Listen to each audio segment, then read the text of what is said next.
Welcome to the Crossroads. This is this month's chat with Mirta Wake.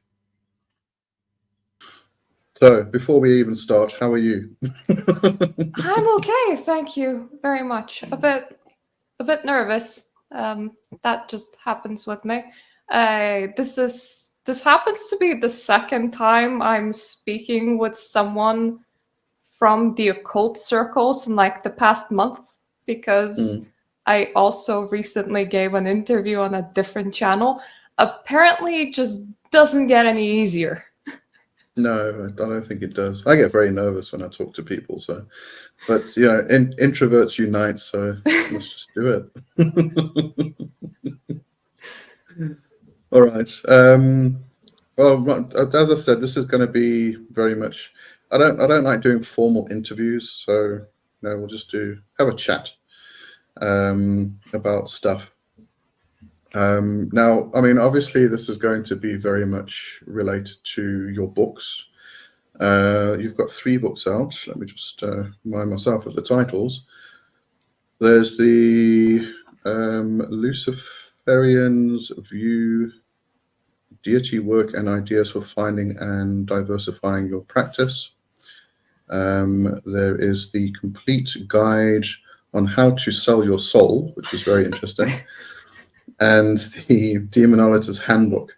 And interestingly enough, I think you sent me the first 2 books a long time ago. Yes. And I then recently came across Demonologist's Handbook, and I've added that references of that from that to my Demon of the Week videos. So it's very interesting, I must say. You are also very active on Reddit. Yes. Okay. All right. I also feel very, very bad whenever I self-promo, hence why I never sent you my 3rd book. No, I know how you feel. I know how you feel. I'm really bad at self-promoting and trying to sell my products and stuff. It just feels wrong, like intrusive. The moment you send out an email, you're like, I shouldn't have done that. I'm very glad you did, though. Well, thank you. All right, let's go book by book, shall we? Actually, what I want to speak about mostly is your worldview, because it is very different to many, many demonologists that I've come across. And it's a very interesting worldview. And as I mentioned to you in the emails, I think it's important for people to be exposed to different worldviews so that they can find out where they sit. Because everybody's different. We all believe different things, and it doesn't mean anybody's right or wrong at the end of the day. It's just our own beliefs. It is quite interesting how being in a specific social media group, like I mostly frequent Reddit, I moderate demonology practices, really exposes you to very different beliefs. So from my perspective, my own worldview is not that different. But from perspective of someone that's in a different circle, perhaps, it could come off as alien because maybe this is not something that's expressed all that often, I suppose. Yeah, I suppose we do kind of get into our own little circles and communities where we can share our own personal views, which are common to a lot of people within those communities. I mean, my own background didn't even start in demonology. It was Wicca, neo-Wicca, and then it became traditional witchcraft, and then chaos magic. And then I looked into Satanism, and then eventually, it all kind of melded together. So my own worldview is different to a lot of people as well. Out of interest, what do you practice at the moment? I'm going to have to say my own path, because it has become a mixture of a lot of different things. There's a lot of influence from Kabbalah, from traditional witchcraft, from Toltec warrior practice, and demonology, chaos magic. So it all kind of melds together, and it's become a personal path, really. So I can't really define it. And something to compare against. What would be your worldview? My worldview is very much based actually in traditional witchcraft. So I am very much soft polytheist though, which is kind of slightly counter to traditional witchcraft. They tend to be very hard polytheist. I do believe that there is one power or force. It's not an individual or an entity or anything like that, and I call it Omnil, the all nothing. And then out of that we have individual deities, spirits, people, rocks, plants, quite an animistic view as well. So yeah, but no, this is I'm chatting to you about this stuff, not me. Oh, That was you wanted a cheating. chat, so I get to redirect the conversation. Honestly, my own worldview shouldn't be that alien or be that different, except that a lot of people like to see all the spiritual mass as like a monad, as the one that people come out of and return back to. Well, instead of seeing it as a mass, I see it more as a tapestry. There is different colors of energy, and these express themselves as different spirits. And going down to the physical world, we're just the smaller version of the greater whole. So I wouldn't even say that it's that different. It just adds a bit of color and locations and the way that they interact with one another. It might not just be very hard drawn lines. It's like oceans where one color can slowly meet another and it just continues going. So it is kind of your choice whether to zoom in directly on the blue and call that a spirit, an entity, or whether you want to zoom out and see the wider view, which in my opinion is a lot harder and less useful because people don't really conceptualize the all. That would be kind of like trying to conceptualize every single item in your vicinity at once and try to figure out what it looks like, smells like, and tastes like at the same time. Not highly recommended. But I wouldn't say that it's that unique. I mean, it kind of goes into personification territory somewhat, because I see spirits as both energy and as a personality or something that you can connect to and talk to, but at the same time I don't presume their world to be literal. Like some people see it as an expression of earthly life, and I wouldn't see it as that.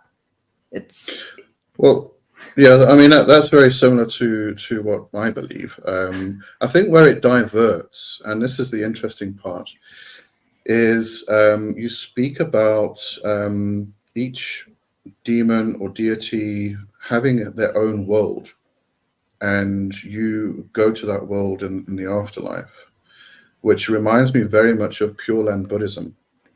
I would even say that it's multiple worlds, because if you take a mass of energy, it's more like looking at a lot of different brains connecting and working as like one super brain, rather than it is like looking at one person, which means that technically, while it's the same energy, it could be running 20, 30, whatever number of little instances of worlds with view and sound and experiences as it would want to, the same way that we're capable of dreaming and visualizing and building our own little astral temples. And in my opinion, it is that if you swear yourself highly aligned with that energy, you are going to be in that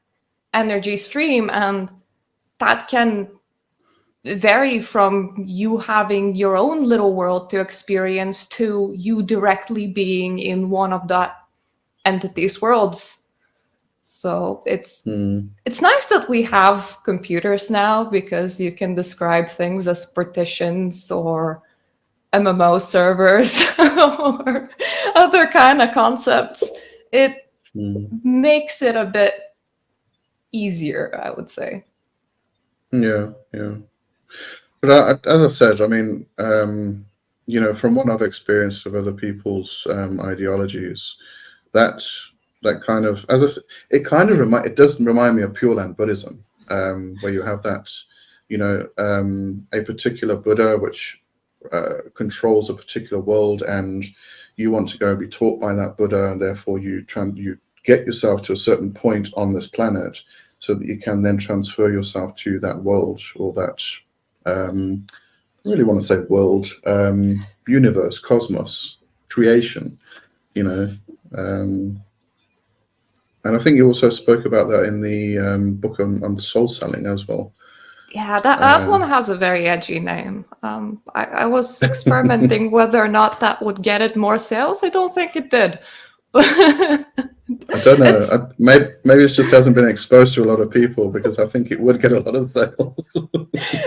It was a fun topic to write about, but really it has a much edgier name than the way that I was trying to present the content. Yeah, but again, I mean, that comes back to, and I'm thinking very much from the perspective of people who haven't been exposed to a lot of different, I keep saying worldviews, but perspectives, ideologies of different practitioners. And what people usually get exposed to in regard to that is just making a pact. And a pact is usually seen as just, you make a deal with a particular spirit, you'll do X and they do Y for you. And then when that's finished, the contract's finished, and therefore it's all done. And I don't think a lot of people have been exposed to the idea of you get tied, your soul gets tied to a particular spirit for lifetimes. I would say that a lot of people that come into a cult, if they come from just a mass media perspective, you do get a lot of weird questions like, how do I sell my soul for riches? And then you have to explain that it's not quite like that. It's a bit like dedicating yourself to a specific stream of energy because you really want to be in it, and you really want to be that person that aligns with it well. And to really travel that pathway, you can't just be like, hi, Tom, please house me in your afterlife, and can I also get a money bag for it too? Because I don't think that anyone's actually gonna be like, yes, that sounds like a good idea to make that sort of agreement. So there is quite a lot of people that are exposed to it, but they're exposed to it from a rather mass media angle, and then a lot more serious practitioners would just dismiss the topic out of hand. And then there's those that are in between that will see themselves as tied to a specific spirit or spirits throughout lifetimes, or have made specific agreements that do kind of look like that. And it's neither here nor there. It would fall into the category of soul selling in a way, but they're told that that's not a thing. Yeah, because I mean, if we look at it from the perspective of, not just demonology, but any tradition really, it's a case of dedicating yourself to a particular spirit. Have you got a cat roaming around there? Yes. I have 6 of them. One of them is in my room.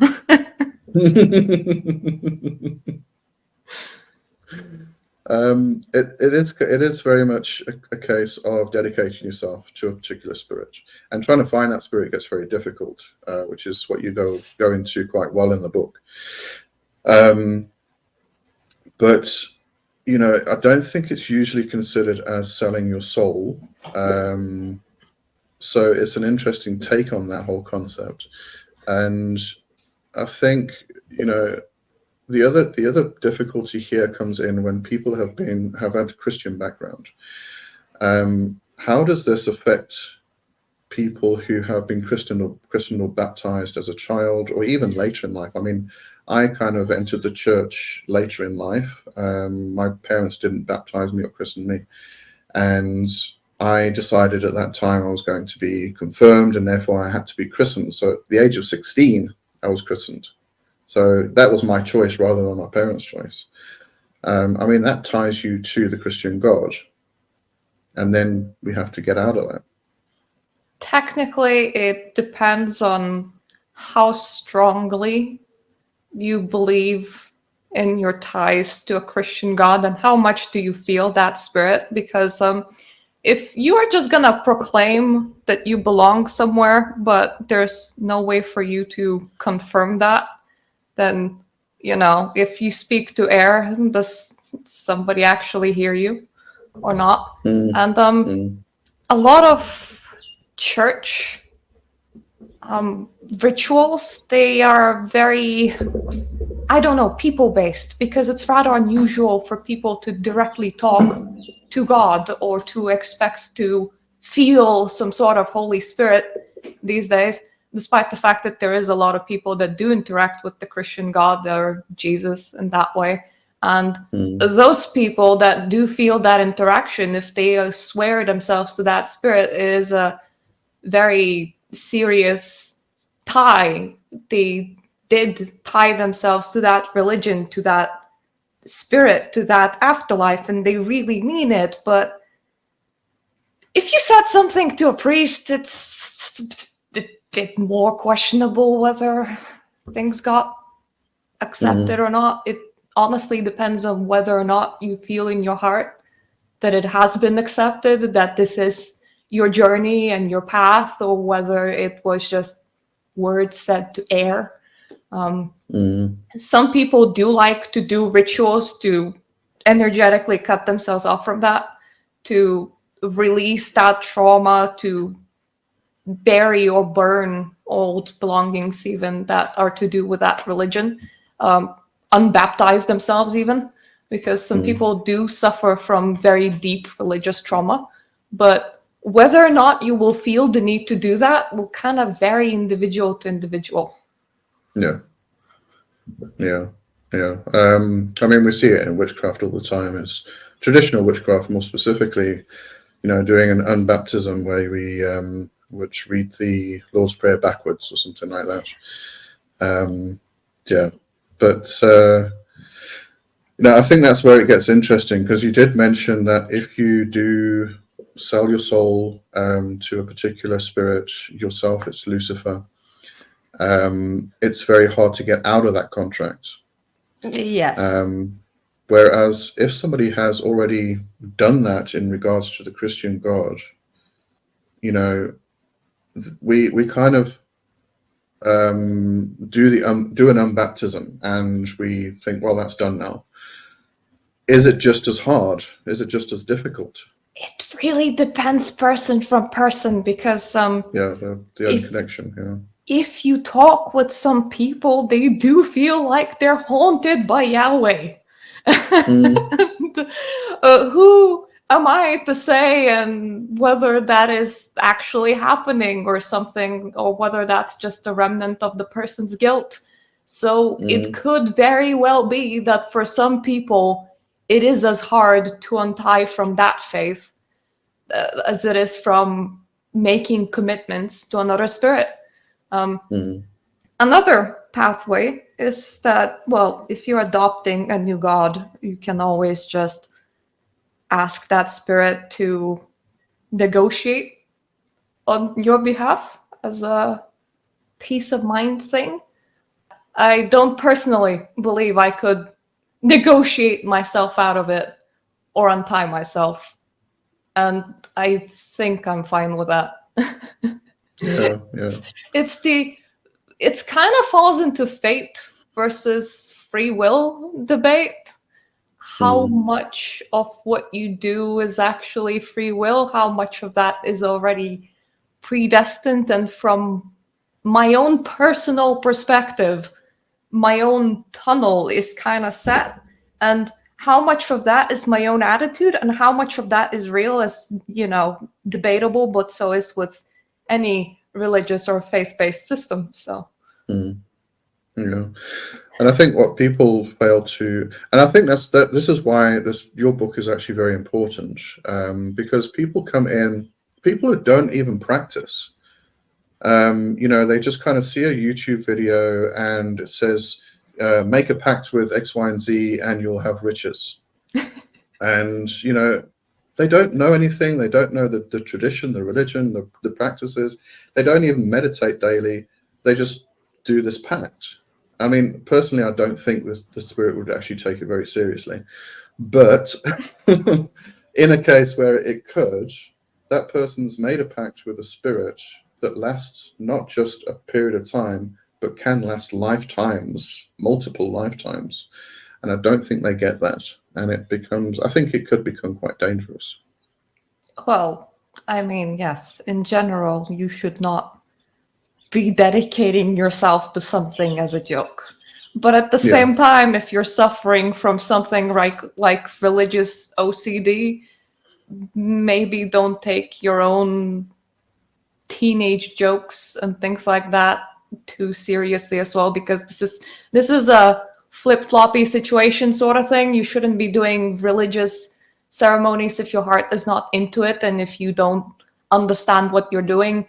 But at the same time, if you I know one person that got super worried because there was a website that said, if you press this button, you have sold your soul to the devil, jokingly.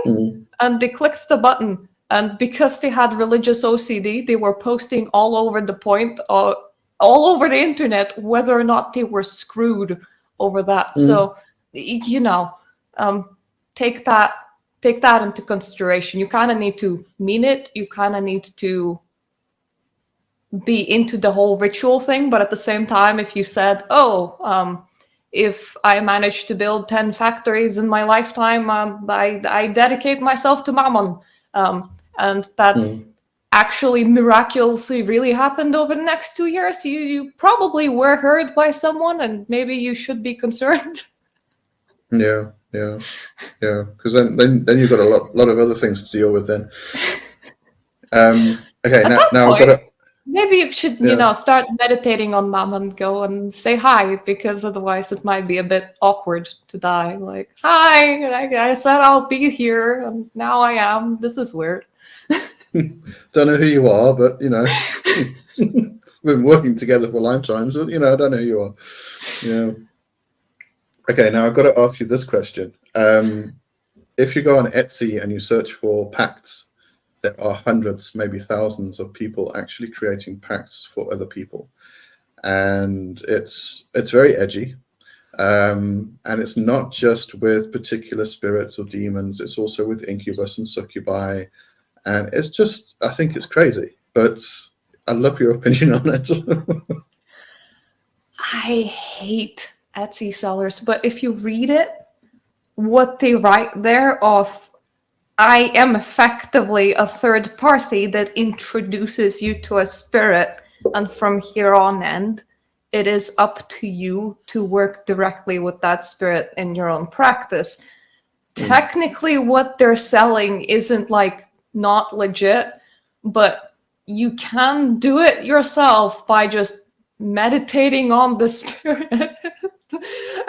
But instead, they go 40,000. I think the most expensive one that I saw was something like $40,000. And I hope that nobody's out there actually buying those things.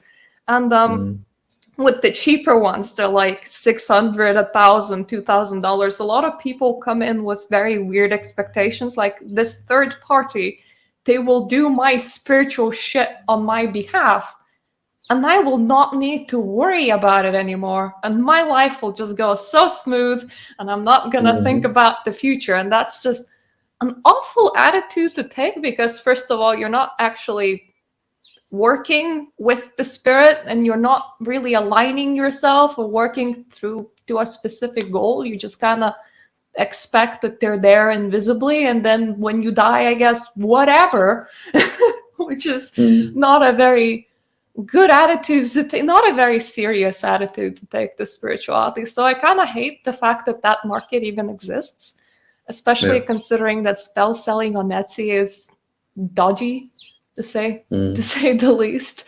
But at the same time, when you read all that like edgy description at the bottom, it does kind of say, I kind of just introduce you to the spirit. From that point on, it's up to you. So technically, you didn't really buy much. Maybe a piece of paper that you can sign and hang on your wall, because that sometimes happens. Yeah, no, you got to have proof of it, you know. But I think it actually speaks to two problems. Is firstly that people who go for that are probably from a Christian background, and you know, therefore they're relying on an external source to guide their life, and therefore they can just sit back and just do nothing about their own life. The second problem is that, as you said, you know, people are not doing the practice, they're not doing the meditation, they're not doing the trying to communicate in any way.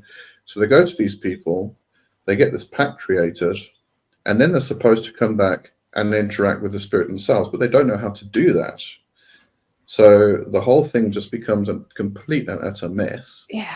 So, I mean, I would say it's kind of irresponsible for the people selling that particular service in the first place, because they know these people don't have any idea of what they're doing, but they're expected to. So I don't know.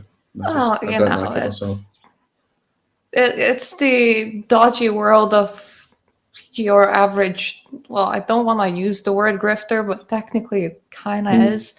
And you will see quite a lot of these people in general communities. I take a very hard stance against people that sell spells and lessons and things like that, because normally they don't just go, oh, you know, this is what I know, and I'm charging money to just give you what I myself have learned, and this is the topic of it. You will always see some very grandiose and weird claims of like, become the master of energy work in these 10 simple lessons. As long as you give me $1,500, I will send you the DVDs and you will be the master of this world, and you'll have a lot of cars and some side chicks. And also, would you like a demon pact? They sell those on the side. And it just, it's the world of grandiose claims, and people that don't know better, they fall for it. Or sometimes people that are even well-meaning, they sell spirituality at very overpriced prices, and it's really is kind of grifting. Like, there is one story that I heard of a person for whom demonolatry was probably not the right path, because they just couldn't connect with the spirits. But they kept on paying like $500 per 30-minute consultation with somebody on Facebook. They have been doing this for months, and the Facebook consultations would always come down to, oh, you're just not doing enough, you know, try harder, and obviously come back to me for another 30-minute, $500 consultation next week. So it's just, I don't like it. And I expressed my dislike of it in my first book, and that made some people dislike me in return, because that is some people's livelihoods. And I do understand the right to sell content and to sell knowledge, but when it comes to either making astronomical claims or becoming the permanent third party in somebody's spiritual experience, or repeatedly charging people for consultations, especially when it's pricey, it's kind of falls in a bit dodgy territory for me. The same as churches that preach prosperity from, you'll be super prosperous as long as you give all of your life savings to this church, then God will give back fivefold or something like that. And if he doesn't, then you're just doing it wrong. You know. Yeah, I sell services and courses and lessons and stuff. But I have to say, I have had people in the past who it almost becomes like an addiction. So you do a healing for them, and then they come back with the same problem, and then the same problem, and then eventually I'll say to them, "This is not helping. Please stop booking because it's not doing anything. Obviously, we need to have a look at a different direction, but please don't pay me any more money." I can't do that myself. I can't just like take money blasé from just people randomly because I can make money. I do And I think I do tarot readings, and I had to disconnect a couple of people for the yeah, precise problem, and even yell at a couple of people because they will have some very obvious issue in their life, and they will always come asking the same question as if the answer was gonna change. yeah, Like, hey, this is not good for you. Well, it's been a day. Is it good for me yet? Well, it's been 2 days. Is it good for me yet? I'll buy more and more expensive readings. And it's like, please stop booking. The answer's not going to change. You're making me feel uncomfortable. Actually, I think it's a very good point to make to everybody is that if you are booking something, a healing, a tarot reading, whatever it is, consultation, and you keep going back with the same thing, there's something else wrong. And it might not just be that the person is not understanding what's going on, or just wants the right answer from you. I have seen it a lot lately, a lot of people coming for astral parasite cleansing. And when I've spoken to them, it's been months. Even some people have been years. They've been going from healer to healer to healer to healer, spent thousands and thousands of dollars on healings, and it works. They're cleansed, they feel better, but then a week later it's all back again. And it's quite often it's people who are natural mediums that are opening up. So they're opening these portals, these doors, and they're getting other people to close them and then thinking everything's okay. And then all of a sudden it opens again because they do it themselves. So they're aiming at the wrong thing. It should be they need to learn how to close the portals themselves rather than getting other people to do it. Because otherwise they just keep opening up over and over and over again. But they keep going to healer, from healer to healer to healer. And it gets very expensive. So I think if somebody is booking something over and over and over again, just have a look at what the actual problem is. You might not be understanding what it is. There's also so much power in just having confidence. Yeah. If you're confident in your own energetic field and that nobody else can enter, that does wonders for your spiritual health. But a lot of people can't do that. And then the second recommendation is if you can't do that, believe in some sort of higher power, and that can help. And they don't do that either. And they get very worked up about it, very stressed, which is definitely not helping. No, it definitely attracts it. Yeah, being nervous all the time will in turn cause issues, and that just becomes a self-repeating cycle. Yeah, if you feel safe, chances are you can just be safe. It's why a lot of atheists don't have much problems. True.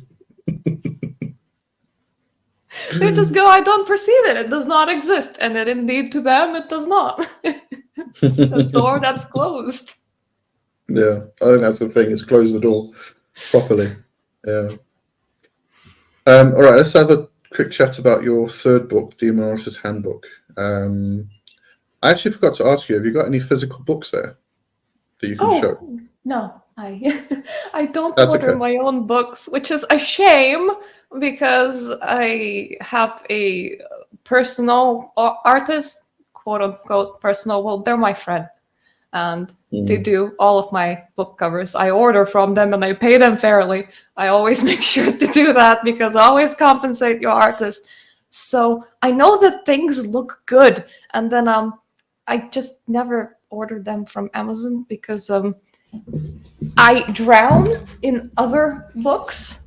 Like I'm currently writing a book on tarot, which just means that there's books Oh, yeah. galore on my table. There's like a pile of 6 there, a pile of 2 there, but I don't have my own, unfortunately. I know that you wrote books. At least I believe you did. You did, right? Have you Yeah, purchased yeah. your One own time. books? I actually have to. The print copies I actually have to because I publish through Lulu, and if I want it to go international onto Amazon and Barnes and Noble and stuff, I have to actually purchase a proof copy. So yeah. That's interesting because if you self-publish on Amazon, they really don't care. You can't just put it up there and it's print on demand, and that's it. The only non-distributable countries are countries without Amazon warehouse. So sometimes people will message you going, "Hey, I'm from such and such place. How can I get your book?" And the answer is, well, if you don't want digital, you'll have to order to a fake address in another country and then ship it. Yeah, Lulu used to be like that. You didn't have to order a copy, but they've changed that policy. So I think it's quite a good policy because you know, the author gets to proof the actual printed copy before they go and send it out to the world, which is a good idea. But yeah. All right, so Demonologist's Handbook. I love the book because it kind of examines, and it's why I actually started Demon of the Week, to go through all the spirits of the Goetia and kind of examine from different people's perspectives. So I kind of focus on, well, the Ars Goetia, obviously, but S. Connolly, B.K. Johannem's information, not really Satan and Sons, there's not really much there. It's just repeating other people's stuff. And now I've added the information from your book. I mean, you've worked with all these spirits. You've actually invoked all of them. It was quite the journey. It seems to be a thing that I'm doing for Lucifer, writing books. It's just kind of knowledge. My life just sort of slowly and softly veered towards the label author, and it just kind of fixated there. So it's just a thing that I now do. But that one was quite the journey because I knew before starting it that was what I was gonna do.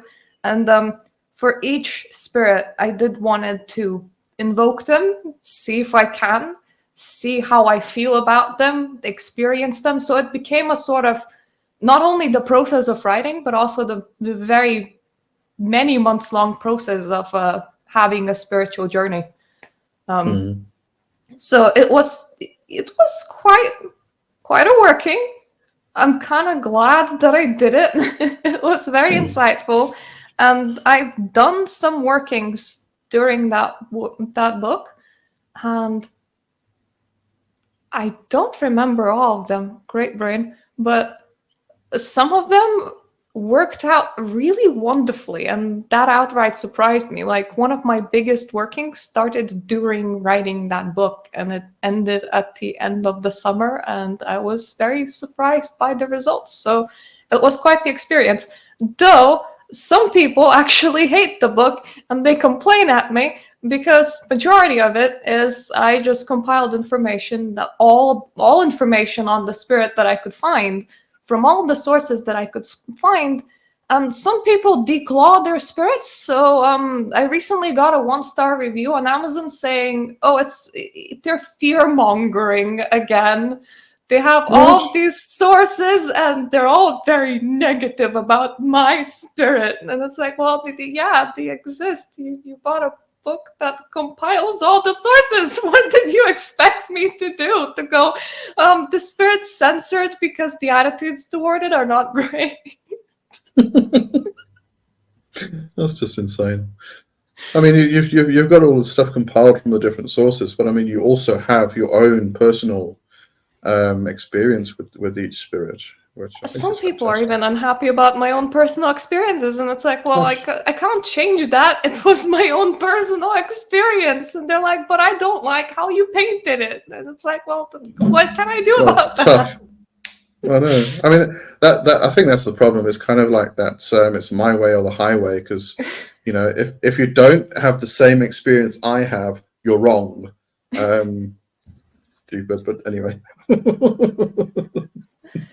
It's because you have quite a lot of people that form very good bonds with spirits that are more regularly seen as very negative spirits. And they get a huge distaste for any kind of possible negative portrayal of that spirit. But the spirit is a multifaceted being. Just because they're nice to you, it doesn't mean that they're just has that one side that's nice and everything else is propaganda. So Yeah. Yeah. Anyway, so you said you've got a new book that you're busy working on. yes. Tarot. Good stuff. Writing an iceberg of tarot. I want to look into tarot in every possible way, starting from the very beginner places of here are the general meanings for the cards, here's how you select the deck, here's how you draw, here's how you interpret, here's how you interpret a multi-pull, here are some pulls that you can try, here's me showing how I try those pulls, and all of that, and then you get to the other side of, well, here's the history of how the cards came into being, and here's the alternative history of what some people thought at some point that those cards actually were. So it's everything about tarot that I can fit into a book, I am trying to fit into a book. And it is a bit of a I would say a different kind of book, because it's not the kind of book that I would share in the subreddits to do with demons, for example, because it is very much fluffy, light, and tarot focused, just not at all spirit focused. But well, my spirit said that, hey, we're doing this, we're writing this, and it is a good thing for me to deep dive into. So here I am deep diving into. And that's normally how these things go down. I end up expanding my own knowledge about a subject greatly while working on a book that covers the subject. And when this that's how it goes. Yeah.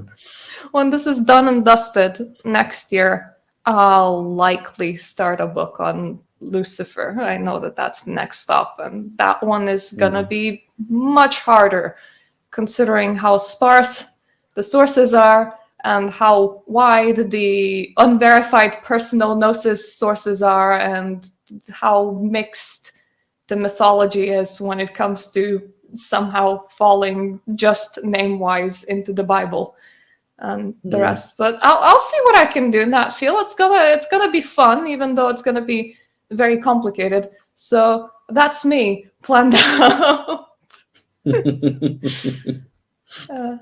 How's your own writing going? Thready. I think I'm working on about 4 different books at the same time, and then trying to do my day job because I've got to pay the bills, and then trying to develop my magical business, spiritual business, and YouTube, and it's crazy. So the writing is a bit thready. I get to it every now and again, as much as I can do, but but you actually mentioned just now trying to get all of that information into a book. That's fun to do. That's really fun to do. I actually I know a personal friend of mine, and one of my mentors from Practical Kabbalah is Yakuba Swat, and he started years ago doing the whole Shadow Tree series of Practical Kabbalah, and the last one he started, he's on part 2 now, is Magic of the Psalms, and he kind of decided to do it, and then he started, and when he started he realized how silly that was to do, because it's such an expansive topic. He's now doing part 3 because it's expanded over like 3 tomes. I don't know if he'll do a 4th part, but he just kind of kicked himself saying, why did I even do this in the first place? I mean, you can always narrow it down a bit, going, okay, these are the sources that I'm using and nothing outside of this little window. I believe Michelle Bellinger did that for Dictionary of Demons. Like, she limited it to Western sources and then specifically to like a list of very specific Western grimoires that were available in something like Greek, Latin, and I think she had a couple of French ones, but she had somebody else translate the French ones for her. So it's like, hey, these are the things that are available for me, hence why it came into this book of compilations. I'm not expanding past that. It's it's a nice limiter of make sure that your work doesn't just balloon, blow out, and consume your life. Yeah, unfortunately, sometimes it does, though. Can't get away from that. All right. So to wrap up, any advice you would give to the listeners? Depends on who is listening. Yeah, I know. I like doing this because I put you on the spot. You see. Trust your intuition. Don't outsource your spirituality. Ground yourself. Don't fly away into La La Land. Be careful about psychosis. Don't practice on drugs. Really not recommended. Some people do. It tends to require someone else to oversee you. It tends to require someone else that knows what they're doing. You are not in some tribe with a nice, reliable shaman. You have no idea what you're doing. Perhaps don't do it. Not a great idea. Don't take every spiritual communication literally. That tends to require quite a lot of personal interpretation. If you dream a spider eating your head, perhaps it's not a spider trying to maliciously eat your head, but think about what that represents in your real world and real life. Spiritual communication tends to require a lot of thinking. If you get a lot of very negative thoughts repeating constantly, some chance that it is you and that it is your own obsessive thoughts. You shouldn't be hearing voices or seeing hallucinations wherever you go. If you are having such issues, especially if paranoia comes into the picture, consider seeing a mental health practitioner. Take care of your health and your mental health first and foremost before diving into any kind of spirituality. Because if you have any kind of mental illnesses, it doesn't mean that you can't practice, but it does mean that you have to ground yourself, that you have to take your meds, and that you have to be able to differentiate between what is your brain and what is spiritual. And have fun. Yeah, that's the most important part. I will say have fun. That's all the advice. All right, I will put all of Mirta's links to books on Amazon and wherever you can find her on social media. If she gives me those links, I'll put them in. Don't want to invade your privacy anyway. Well, thank you for having me. It's a pleasure. Thank you for joining me. And you are always welcome in return on mine. It's a bit of a hodgepodge between occult things and gaming. But if you want to come along and introduce your channel and perhaps allure a couple more viewers that might not know of you, you're always welcome to do so. I think we should do that. Yeah, that'll be fun. Right, thank you for sending me your books and thinking of me and for joining me on this chat today. Thank you for actually reading those books. They were great, really were. I did definitely recommend them. All right, so everybody, thank you for watching and listening, and I hope you enjoyed this chat with Mirta. And thank you for coming by. Pleasure. Bye-bye.